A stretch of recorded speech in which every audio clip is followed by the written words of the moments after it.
Chapter 33, This New Place. We have settled now into our Birmingham life. We live in a tiny brick house on one of those tidy three-line streets I saw from my window in the hospital. It is lovely, orderly, calm, and quiet. Too quiet.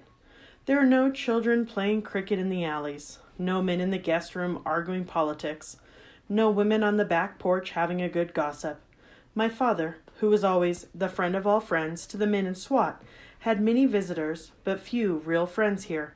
My mother, who cannot speak English like the rest of us, wanders perplexed through the shops inspecting the strange foods for sale.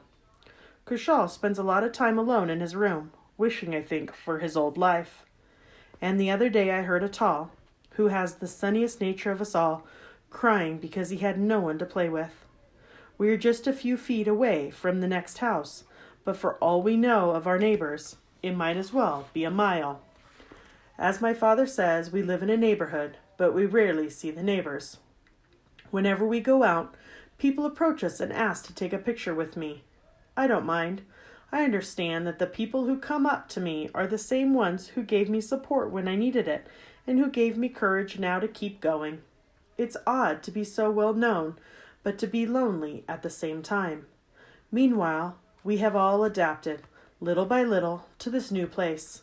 My father wears a handsome tweed blazer and brogues now when he goes to work. My mother uses the dishwasher.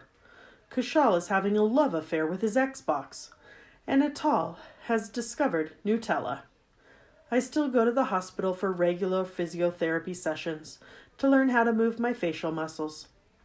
And I'm told I may have more surgery ahead, but I don't think about that too much. One night, our family was out for a walk in the main shopping district in Birmingham.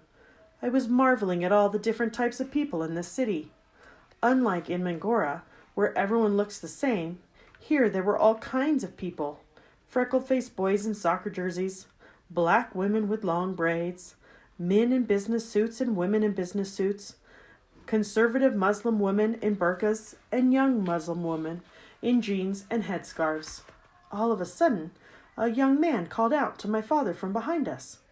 We turned and I saw that he had the dark features of a Pashtun, but he was wearing Western clothes. "Sir," I heard him say to my father, "I am from your tribe back home. I know who you are." My father extended his hand, happy to see a fellow countryman. The boy pointed at me. "Sir, we all cried for your daughter. We prayed for her," he said. "But what are you doing? What you are doing is not safe." My father looked puzzled. "You cannot be out this late in Birmingham," he said. "This city, at night, it can be dangerous." My father and I looked at each other. Then we explained to my mother what the boy had said. The poor boy was confused by our reaction. My father hugged him and thanked him. But we couldn't quite explain. How could this quiet, orderly place be unsafe compared with what we had come from? At my new school here, I wear a British schoolgirl's uniform, a green sweater, striped button-down shirt, and tights and a blue skirt. Most of the other girls wear their skirts short, but my skirt is down to my ankles, and I wear a headscarf as well. Luckily, there are a handful of Muslim girls in my class who do the same, so I don't stick out quite so much. But some of the other girls roll their skirts up even shorter as soon as they arrive at school, and let them down again before they go home. And I think, what an interesting country this is, where some girls are free to cover their bodies and others are free not to. Here we also have projectors and laptops, videos and Wi-Fi, and classes such as music, art and computer science, and even cooking, which I hate. It was a bit of a shock coming from Pakistan, where school was just a teacher and a chalkboard. At times, I wish I were back home, in that simple schoolroom with no computers. But then I think of how my old friends would love all this fancy technology and these special classes. Sometimes I feel sad that my old friends don't have all the wonderful things students have here. And sometimes I feel sad that they have what I don't. One another. There is something of a gap between me and my new schoolmates. Sometimes they make a joke, and I don't get it. and sometimes I make a joke, and they don't get it.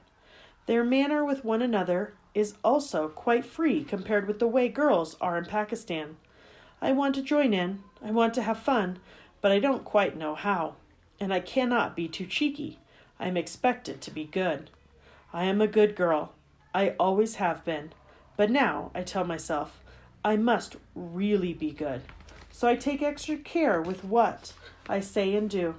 No one else is telling me to limit myself like this. If anything, the teachers here are always encouraging me to be free, to feel at home. But I'm not really free to be like other girls my age because of the way the world sees me. When you have such a public role and so many people counting on you, I believe you must always act in the way people expect of you. My life has become extremely busy.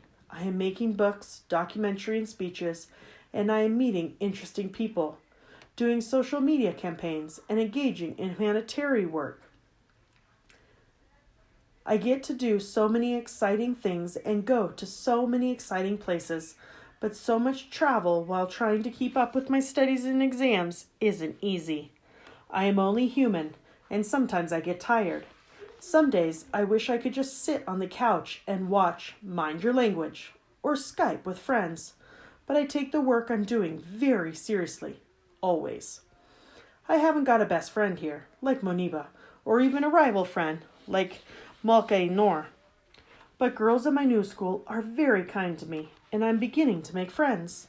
They invite me to go bowling or to the movies or to their birthdays.